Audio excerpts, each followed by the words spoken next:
You look beautiful. Thank you. Thank so you for do being you. here. My Really pleasure. appreciate it. My pleasure. Hey, everybody. It is Sabrina, your host of About This Aging Thing. Black don't crack, but what about the other shit? And shit for us is an acronym. It stands for sex, health, interest, and truth. And today our special guest is here to address our health. Miss Cynthia Florence Chapman is a fitness and wellness guru. Did I say that right? A bully is more like Bully. That's oh what they wow, call I like me. it. Fitness and wellness bully. Now this is the yes. first time I'm hearing the word bully used in a positive Correct. way. So I love that. Correct. I love that. Yeah. So we're gonna start with you telling the audience and myself a Okay. little bit more about yourself. Okay. Well, as you mentioned, my name is Cynthia Florence Chapman. I am a personal trainer, certified fitness instructor, certified yoga instructor. I'm working on advancing that as well. And then I also work as a software engineer, which is my daytime job. But my passion is fitness and wellness and helping people reach their goals because I have a story personally. And I'm actually going through a journey right now. But that is my passion. Wow. Especially as we age. Right, as So we important. age. Yeah. To my 50 plus tribe. So I know a lot of us can relate to that. Yeah. I have a few questions for you. Sure. That I know the audience probably wants to know too. That we all, some of it is a struggle, but some of it is the journey. So I wanted to ask you, I noticed you have a video called From Fit to Fat. Yes. And I think I was like, wait, did I read that right? From Fit to Fat. So I really enjoyed that. Cynthia has a YouTube channel. We'll talk about that in a minute. But I wanted to talk about the things that make people gain weight. I know people who have been in shape all their lives. Right. And then they hit like 40, 45 and things shift. Yeah. Life is happening too. The longer you live, the more life is going to happen to you. Exactly. And we all probably respond to that in different ways. Correct. All right. So can you give us some thoughts that you have about why we gain the weight? As you mentioned, a lot of it has to do with life. So it could be that a person was active their entire life, right? May not have been as conscious as they were with eating, which 85% of it is what makes or breaks you. 85% of it is food that makes you? Nutrition, which we can talk about that later. Yeah, let's talk. Yeah. But if you all of a sudden abruptly stop that lifestyle, you can gain weight doing that. As you age, your metabolism slows down, which we all know that. Sometimes there's hormonal imbalances, especially when you get in your 50s. Some people may be going through menopause. There is something about that phase in your life that it is extremely hard to get the weight off. It could be life circumstances. A lot of us are emotional and stress eaters. And so the way we comfort ourselves is eating things. And then the things that we eat may not be the best for our bodies. And then the weight comes on. Right. And then when we try to lose the weight, it's harder to lose because our metabolism has slowed down. It could also be medications. A lot of people may be on medications that are causing them to gain weight. Right. Or it's making it more difficult for them to get off, get the weight off. Like for instance, if somebody's taking steroids, right? What are you going to do if that's something, right? If that's something that's helping you for an ailment that you have, it's kind of hard to get that weight off because you're fighting against the medications that you're taking. So there's a whole lot of reasons why it happens. But particularly when you start getting in your late 40s into your 50s, it's typically hormonal. Your estrogen levels are off. It may be high, it may be low. You may be going through the change. So those are the ways that I know that how the weight just comes on. Do you know if you get your estrogen levels balanced? I know there's a way to do that, right? You go to a doctor or something. Usually Does that help the weight come off? It typically helps. What they typically do and especially from my personal experience, is that they'll give you a progesterone pill to try and balance. And that does help at some point, but how long are you going to be on that? You know what I mean? Like, forever. Right. So it's either are you going to be on it forever? Because for me personally, I don't like being on medications. Right. I will figure out a way to do what I need to do without being on medications. But it's all, to me, it's all lifestyle. It's going to be difficult because of our age and the metabolism, but you have to be patient and you have to love yourself through it. Is how I look at it. You have to be patient and love yourself through it, because it can happen if you're consistent with how you eat. And I want to say working out, but I really don't want to because, like I said, 85% of it is what you eat. You can work out like a beast all day, but if you're eating more calories than you're burning, right, you're not going to lose the weight.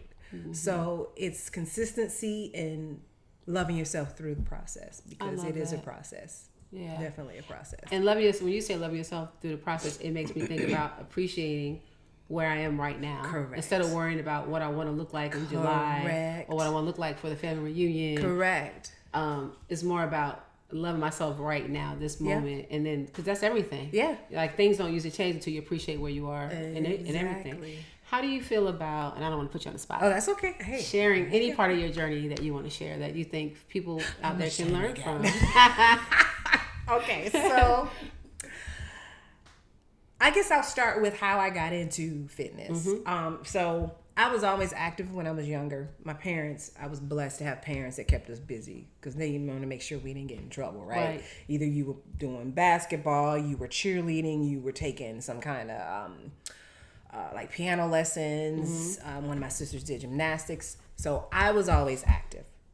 I was a competitive figure skater for years. Oh, wow. And was active, right? So I didn't really worry about what I was eating, right? Because I'm burning it off. I'm young, right? That is funny. But then I got married, stopped moving, kind of focused on him, lost myself because movement and everything, moving and being active was a part of my life. I started gaining weight. I was also missing my family because I come from a big family. I'm the youngest of 7. Wow. And when I got married, we moved to Georgia, actually. And so I was missing my family as well. So that emotional eating started happening. And then my marriage was going bad, and then that didn't help. So I gained weight. But then I started attending a gym and loved it because I'm like, oh, that's a part of me. I forgot about that part, right? And I saw someone go through a training. So what happened was someone that used to take the classes with me. This was a fitness dance class because I love to dance. I'm a dancing fool, by the way. Okay. But I saw this young lady go through training, right? And then when she came back to class right after training, the instructor on the stage was like, oh, so-and-so, I heard you went through training. They surprised her and said, I need you to come up and do this, teach this track. And God love her, but she was horrible. Oh, okay? Wow. I was not expecting you to say that. she was bad. And then, I mean, I know that sounds bad, but it's the truth, right? It is what it is. And I said, you know what? I wonder if I could do that, right? And then I still had like another 20 pounds to lose. And then I went to the instructor and I said, hey, do you think that I could teach this class? And she was like, oh my God, yes, because, you know, you tend to catch on quickly. Your movements are great. And I was like, I don't know, because I still have this weight on. I don't know if I should do it. She's like, no, you don't understand. People want to see people that look like them. That's right. Up there. They don't always want to see someone who's really skinny and has been fit all their entire life. Right. So I was like, let me think about it. I asked the gym manager, hey, do you think I should? Yes, you should do it. So it was like a sign that says, do it, do it. So then I got my first certification in fitness dance.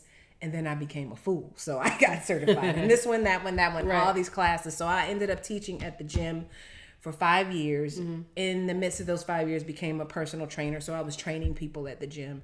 And I was teaching 4 days a week at the gym, teaching 2, sometimes 4 classes a day. I think Thursday was my crazy day where I would teach 4 classes back to back at the gym.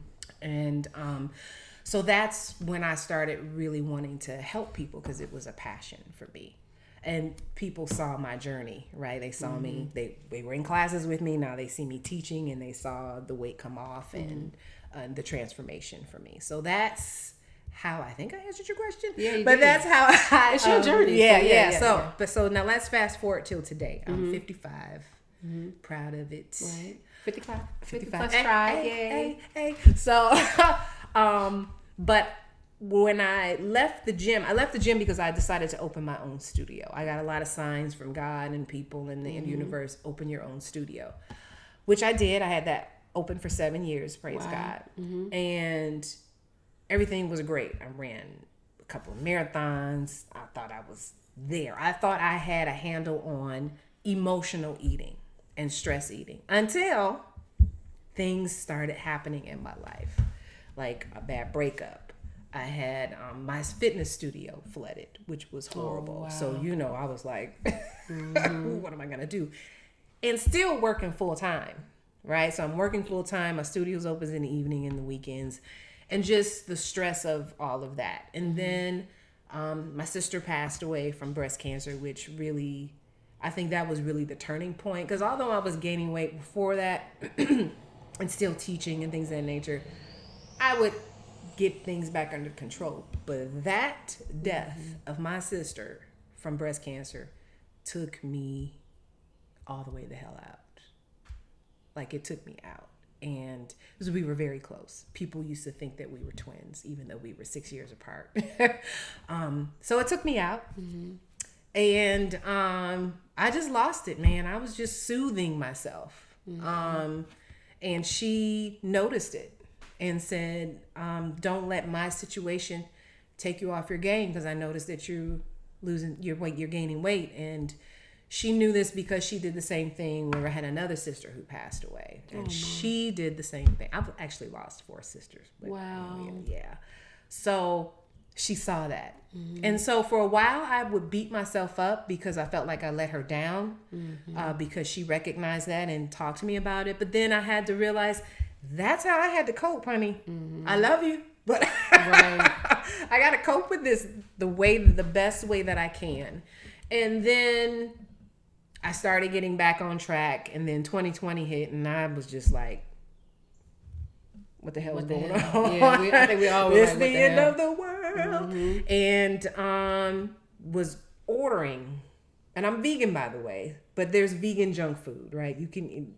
There's vegan junk food out there, trust me, I know. But and so I was like ordering out and just stressing and what's gonna happen next. And then I was like, okay, Cynthia, you got to put all this aside and get back on track. So everything that I know as a personal trainer, everything that I know training my clients, I still have clients because I train in my home studio, working for my clients, but it's not working for me, right? So I'm going, I get that. Yeah. So it's like, okay, so I mean, I know my shit, but what's going on with me? You're right. So but you don't know everything. So I'm working through getting back to where I want to be. Now, I'm not trying to get back to where I was when I was a marathon runner, because I'm not trying to work that hard.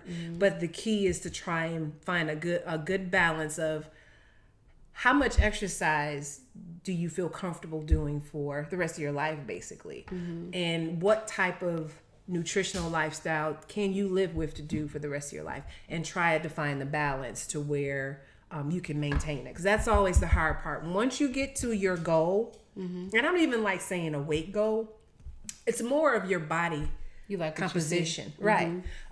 Because I have pictures of when I was like 145 and I had, I wore like, I think it was like a 14 or something then. This was years ago. But then I have a picture of myself at 165 wearing a size 8, right? So I know that sounds strange. I get it, because but you it's lost your fat, body, got muscle, and your body shape. Yeah, exactly. I get that. So I'm not really a person who focuses on the scale that much. My clients focus on the scale, and I do weigh them as a way to kind of motivate.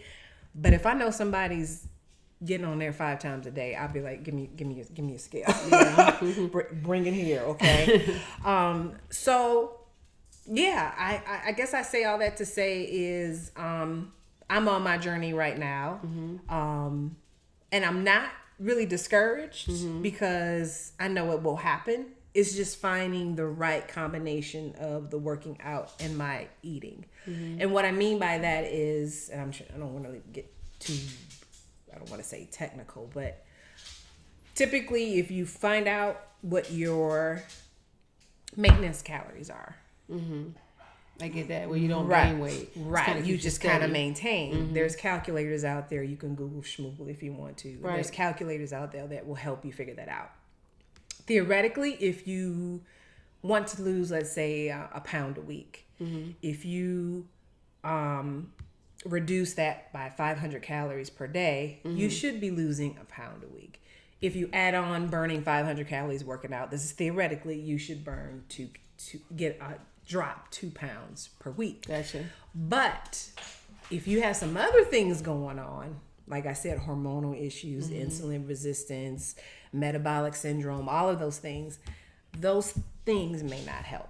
That may not work. So for me, I actually decided to go talk to a registered dietitian just so we can figure out what's going on. So it's going to take a while to figure out what is the right amount of calories for me to eat, right?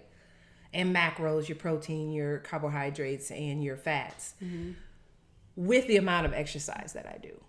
So that's where I'm at right now. And it's going to take a while because we may say, okay, so for 2 weeks, let's just drop it to, let's say 1,800 calories, right? A day. Well, that's not working. Maybe you're working hard. You're working out so much that maybe we need to increase your calories because you need that energy. So it's going to be a balancing act of what is really the amount of calories that I need to take in conjunction with my working out to figure out how to get the body fat to remove. Right. Be gone. Okay? I've Be heard, gone. I've heard the macronutrients. I'm hearing that macro word dropped a lot. It's like the trend right now. To me, it's probably been in the world forever. Yeah. The fitness world. And now has. everybody's talking about it on social Right. media. And I see new diets popping up where people are losing weight really fast. And they're counting or I don't know. Counting their macros. Can you so count they're that? probably, Can you speak to that a little bit? Yeah, so think of it, I'll take the keto, for example, which I'm not a fan, but it's worked for some people. I just worry about people having health issues down the line with all the fat that they're eating because some people don't do it right. So but you can look good with a bad heart. Right, exactly. Exactly. That part, I mean, for real. Yeah. So people are counting the macronutrient of carbohydrates. So they're saying my carbohydrates need to be, isn't it something crazy like below no more than 25 grams per day? Something crazy like that, maybe 25 to 50, which is extremely low. So that's a way of them counting a macro, of saying that's how many, or I need to make sure that I have this many grams of protein per day, or I need to make sure that my fat grams, those are all the 3 macronutrients, need to be below a certain amount. So there's different diets and different nutrition styles that concentrate on your macronutrients. It may be on one macronutrient, right? Which in the case of keto, well, it's more than one, but in the case of keto, it's keeping your carbohydrate really low and upping your fat and your protein. Gotcha. I hope that makes sense. It does. I appreciate it. The other thing I wanted to address was emotional eating. Oh, yeah. So I used to think, I know people who are emotional eaters, and I used to think that, and I'm one of them, but I'm going to tell you how I differ, and I know some other people do too. I used to think that only if you eat when you're sad, that's an emotional eater. But I realized it's in any emotion. So I know I'm an emotional eater because I eat for any emotion. So I don't eat when I'm sad though. That's really weird. I don't eat when I'm sad. Oh, you're one of those that don't eat? Yeah, I say any emotion, but I realize that's the one emotion I don't eat. I'm probably somewhere, just in my head trying to fix it because that's what I do. Yeah. But I eat when I'm happy the most. Like I like celebratory eating. Yeah. I love celebratory eating. I love party eating. I love festival eating. Right. I love that kind of eating, and I know it's all that for me. Right. And I probably eat too much because you're not thinking about it, and Right. you're dipping your chip and you're talking, and the Right. next thing you know, they bring you another basket because I love Mexican food. Anyway, it doesn't matter. But my point is, like, I usually do it when I'm happy. So I realized that some people don't know, because I didn't know. Yeah. That I'm an emotional eater on that way. And I a thought lot- I'm not, yeah. but I And am. a lot of it is the way you were raised, Yeah. right? We did a lot of partying. Yeah, my Exactly. mom did a lot of entertaining. Now that you mention that, yes, we gotta talk about that. That's another yeah. show. Another show. My mom did a lot of entertaining, and so did my aunts. So did and my everything. Go parents. ahead. Yeah. I'm sorry. So that's why you I didn't even think about it. Make that connection. Yes, that's Mom. exactly why. I mean, we can blame our parents, but we're grown now. So. And she was, yeah, you're right. I gotta take onus. And she was so happy serving us. Yes. I didn't think about that either. Till you just said it. Like my mom was big on like sitting at the table and making us what we wanted. Mm-hmm. I had my vegetable, my brother had his vegetable, and my friends just like, your mom gives y'all, she don't just make you eat what she cooks. Right. Rarely did she do that. Wow. She'd know I didn't like blank, but my brother loved it, so she'd make him some of that and me some of something else. Wow. So that made it kind of, happy. So it was special. It was special too, right? I didn't think about that. Mm-hmm. Okay. Yeah. Enough about me and my issues.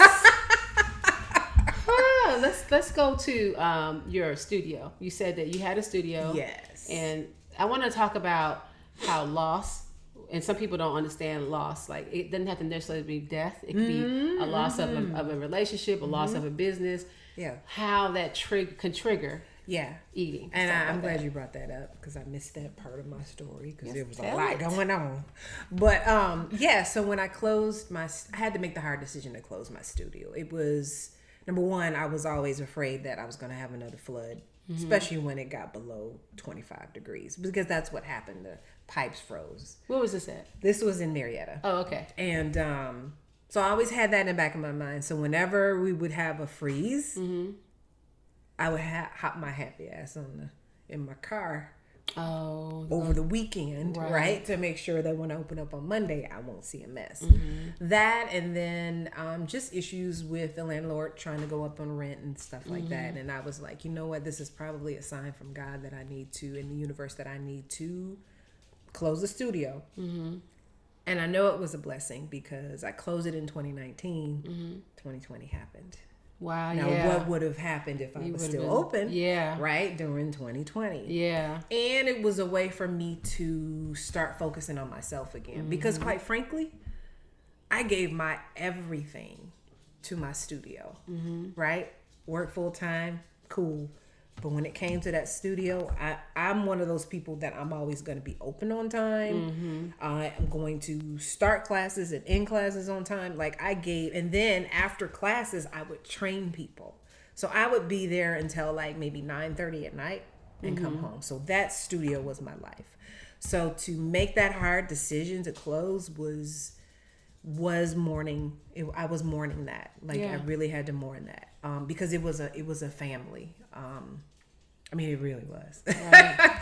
we had a good time. We used to have I do breast cancer events every October. Nice. Parking lot parties, glow light parties, like everything. Whenever I would have an anniversary, we would just do something special. So that definitely, I think my sister more so, but that definitely was another loss that I had to mourn. But on the positive side, I had a home studio. So I was able to take the people that I was personal training and training them at my home. So I train people personally, in person, or virtually. So I have some virtual clients and I have some at home. Clients that I see in person. So gotcha. Yeah. And then during 2020, I started teaching virtual classes because I knew people were home and wanted to kind of give them a way to just get their mind off of that.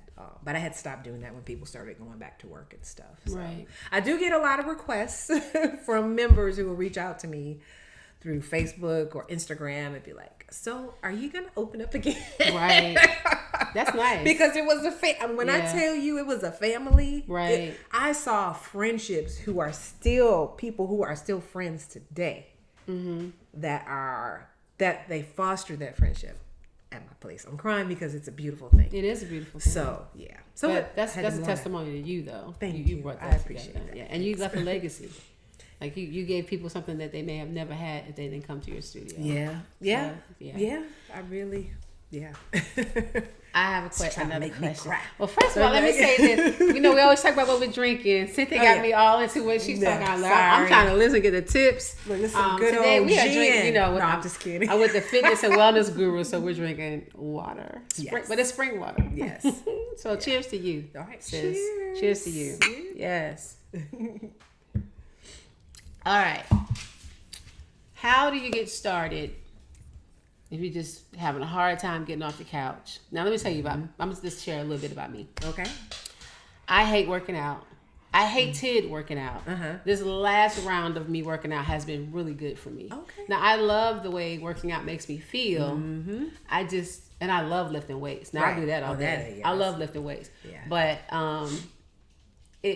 it's hard for me to get started, and then once I get started, I'm happy I did it. Like, you know, for the day, I mean. So like when I get up, I'm like, now we got a little group going right now that we remind each other to work out, and we ask about like what we did that day. Right. And I always feel better when I work out. But I know there are some people who are constantly in my life who are constantly gaining weight, and they don't like it. They don't want to gain the weight. Right. And they don't know how to get started. Like, they haven't moved. Right. They're still sitting on that couch. Right. Complaining about the weight gain as they're eating on the couch. Right. And so I get it. I don't ever judge, because I've been in situations.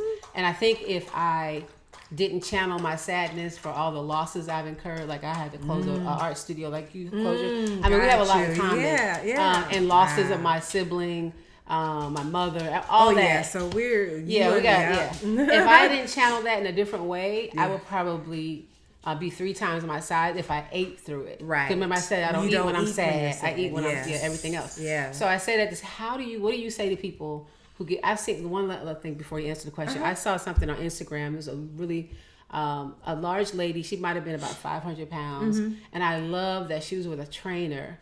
And she could barely touch her toes. Right. But he was encouraging her to touch her knees. Right. And she stuck with it. And now she's like half her size. Right. And she's still moving. Yeah. And I love that. But how do you get people started? So here's the thing. They have to want to do it. Like, one of the things that I ask clients when they come to me is, what is your why? Because your why I learn a lot when I find out what their why is. If it's because my husband says that I need to lose weight. If it's I have a family reunion that I want to go to. Yeah, none of that. That to me is not you wanting to really heal. Because typically, and I learned this through all the different trainings I went through, people typically go to the gym because they're looking to heal from something. And so to me, the person that's sitting on the couch, they have to want to be ready and willing to heal. So to say, how do you get started? It starts from within. They have to want to do it. But what if they're saying, I want to work out, and they don't get off the couch? The first thing to do is walk. Just walk. move around the house. Yeah, walk. It's free. And then the more you do it, That's start true. off with like maybe 5 minutes, especially if it's someone who's morbidly obese. Maybe start with 5 minutes, and then next week add another 5. It's going to start incrementally, Right. because as you mentioned, you don't really like working out, but you love how you feel after, And I love what it does to my body. right? Yeah. And the way look. you feel, and it relieves stress. Because I love weights. We don't want to get into Yeah. that, but so it's difficult for me to kind of answer that. Because, Yeah, you answered it though. Yeah, because you have to want to do it. Because if somebody's saying I don't like being this size, and they're sitting on the couch, the bully in me will be like, so what are you gonna do about it? Right. Like, what are you going to do about it? Are you going to, and it may be that person needs an accountability partner. If you know people like that, maybe invite them to go walking. Maybe ask them, hey, did you get up and walk today? And sometimes you gotta have tough love and be like, what are you going to do about it? Right. Because sitting on your couch and complaining isn't going to get you to where you want to be. Right. Like, point blank, period. So Yeah, that's true. yeah. So I would say people who are ready and open to start off with walking. It's free. And I know a lot of times it could be mental health. I have one friend who works out every day. She's really lean, right? Not that you don't need to work out because you're lean, because you need to keep your heart healthy. Right. But she works out every day to keep her mental. Yes. Because she said, about Sabrina, if I don't work out, you're going to see me in the news. If I don't run today, you're gonna, and she does. She's been like that for years. Yeah. And I have a sibling who has lost probably 3/4 of her weight. She's lost a lot of weight. Wow. And then she started, I noticed when we FaceTime, she's eating when we're talking. I haven't seen her do that. And so I started like paying attention. Like every time we talk every other day. Right. You're eating no matter what time of day it is. Right. What you eating today? What you doing? And then she was like, I think the depression was kicking in. She suffers from depression a little bit. And it was kicking in, and she was like, I don't care today.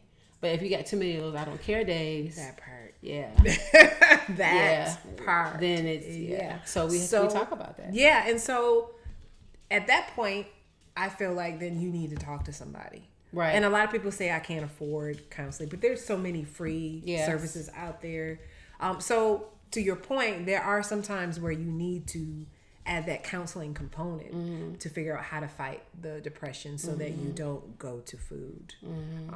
Yeah, it's a good point. Because it definitely starts in your head. You got, like you said, you got to make up your mind to do it. So it starts in your head before it even starts with your body. Right. I also talk to my body. Like I tell my stomach, look, I appreciate you insulating my organs in the winter. I appreciate the insulation. But you got to go. Not just because it's summer, but because you got to go. Okay? And look, my daughter is 27, and I was at the doctor's office, and he was like, "Oh, if you drop 30 pounds, you'll be great. You'll be, everything is great. All my blood work is great, right? You'll be great." And I was like, "It's the baby weight." And he goes, "Oh my God, you have a baby?" And I was like, he's like, "How old is she?" I was like, 27. 27. And it's her fault. I was Janet Jackson fine before. No, I'm just playing. I was, but I had a 6-pack. I was going to Ghost Gym all the time. And then my daughter, now it's her fault. 27 years later, I still blame her. Can't do that. Anyway, we're going to close out. I appreciate you. Is there any last sage advice you want to share before we close out with the information as to how to reach you? Oh, well, you can reach me on TikTok, The Fitness Wellness Bully. Also on Instagram, The Fitness Wellness Bully. And I have a website, thefitnessandwellnessbully.com. And also on Facebook, The Fitness and Wellness Bully. I think that's it. Did you mention your YouTube channel? Oh, yeah. My YouTube Talk about your YouTube. I'm gonna subscribe today. Okay. Yeah. So I'm revamping my YouTube channel. It's The Fitness and Wellness Bully. Go figure. And I'm actually going to be documenting my journey as well as providing workouts for people to do so we can all do this together. Yeah. And do you have any last words of wisdom? I would say what I said earlier, love yourself through the process. Yeah. I'm going to tell you what I love about your concept. What I love about what you're doing is you're sharing your honest, authentic journey. You're not waiting until you look whatever they say, whatever that means, right? You're sharing your journey as you, and you're very knowledgeable and you're certified because we love paper. Right. Our folks. She got all the paper. I have all the papers. And she's very, very, very knowledgeable. But I love that you are on your own journey. You're showing your human side. Is what I mean. It's what I'm trying to say. Y'all know I ramble sometimes, but you're showing your human side of what we all go through.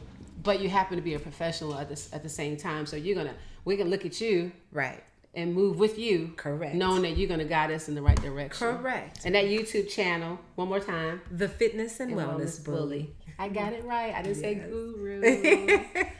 Lisa, now our producer, y'all know today is just Lisa. Nobody else is here but Lisa because she could be all the crew when she needs to be, and she is. I see tears. Like, no.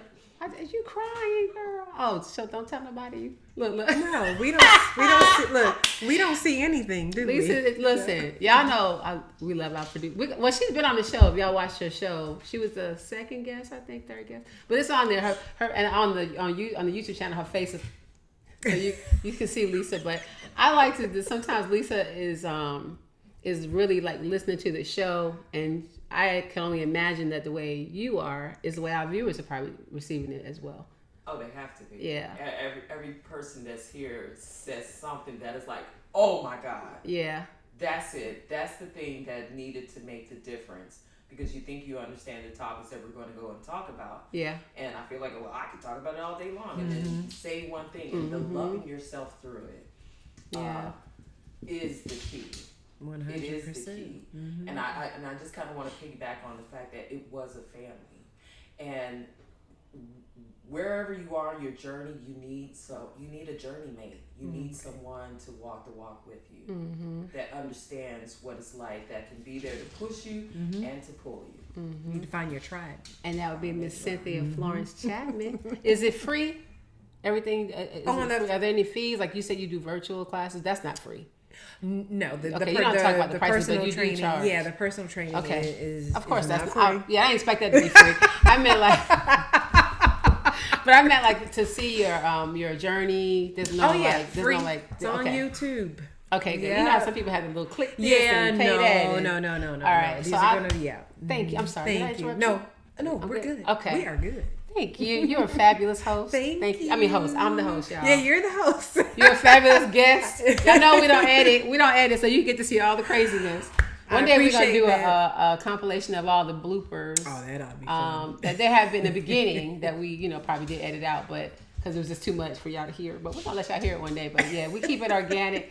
Thank you so much for joining us at About This Aging Thing. I'm your host, Sabrina.